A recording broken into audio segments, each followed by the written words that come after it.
सहकार शिरोमणी वसंतराव काळे चंद्रभागा सहकारी साखर कारखान्याची वार्षिक सर्वसाधारण सभा कारखाना स्थळावर पार पडली।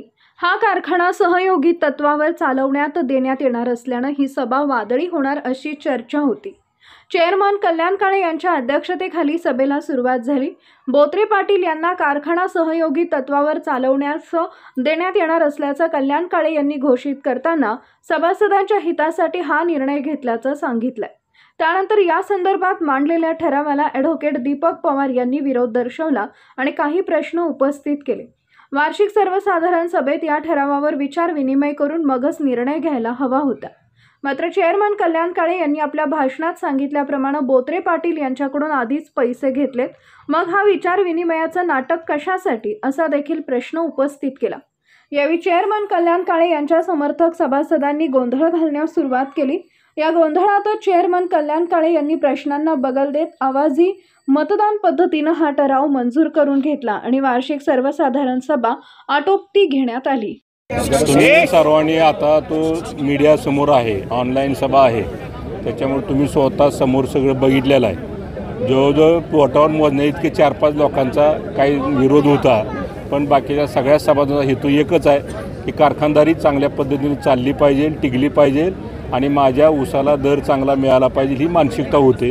काही लोकांनी गेल्या 3-4 महिन्यापासून वातावरण दूषित केलं, संस्था अडचणीत आणण्याचा प्रयत्न केलेला आहे। आम्ही मागच्या वेळी तुम्हाला सांगितलं की बाबा सहयोगी तत्वावर का देण्याची वेळ आली, तर ह्याच लोकांनी आता सांगितलं तक्रारी अर्ज कधी कधी दिलेत, कधी नाही, पैसे उपलब्ध झाले तर ही लोक तिथे बँकेत सांगायची घेणी साखरपोती विकली, म्हणजे एक अर्ज गेला की त्याला 2 ते 3 महिने जवळजवळ म्हणजे सगळी चौकशी करायला जायचं आणि गेल्यानंतर पैसे सीझन चालू झाल्यानंतर पैसे उपलब्ध व्हायचे आणि त्यामुळे ही कारखानदारी अडचणीत आलेली आहे। जिथनं कर्ज मंजूर केलं तिथंही काय ठराविक लोकांनी तक्रारी अर्ज ह्याच लोकांनी दिल्या, त्याच्यामुळे त्यांच्या सभासदांनी त्यांना त्यांची जागा दाखवलेली आहे।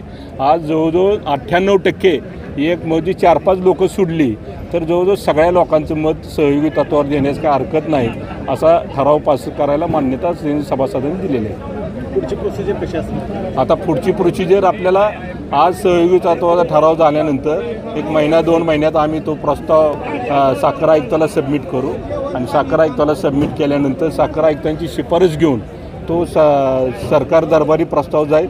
राज्याचे सहकार मंत्री आदरणीय बाबासाहेब पाटील साहेब यांच्या अध्यक्षतेखाली एक मंत्री समिती कमिटी आहे, त्यांच्या कमिटीच्या ह्याच्यातून शिफारस होऊन तो प्रस्ताव राज्य सरकारकडे जाईल आणि राज्य सरकारच्या माध्यमातून ती मान्यता मिळाल्यानंतर हा सहयोगी तत्वावर साखर कारखाना देत असताना सगळ्या सभासदाचे अधिकार तसेच राहणार आहेत। संचालक मंडळाची मीटिंग आपली 2 महिन्याला होणार आहे।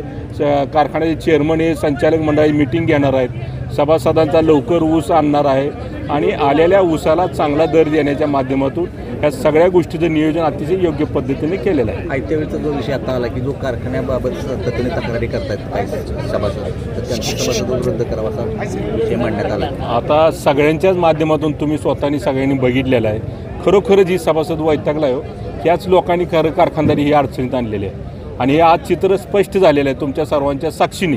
आणि मग सभासदांनी तो वैतागून ठराव आम्ही कोण मांडाबिंडा म्हणलेलो नाही, त्यांनी स्वतःहून उठून म्हणजे इतक्या एवढा त्रास ह्या लोकांना झाला आहे, कारण हे जे तक्रार लोक करतात त्यांचा 1 टन ऊससुद्धा साखर कारखान्याला कधी आलेला दिसत नाही।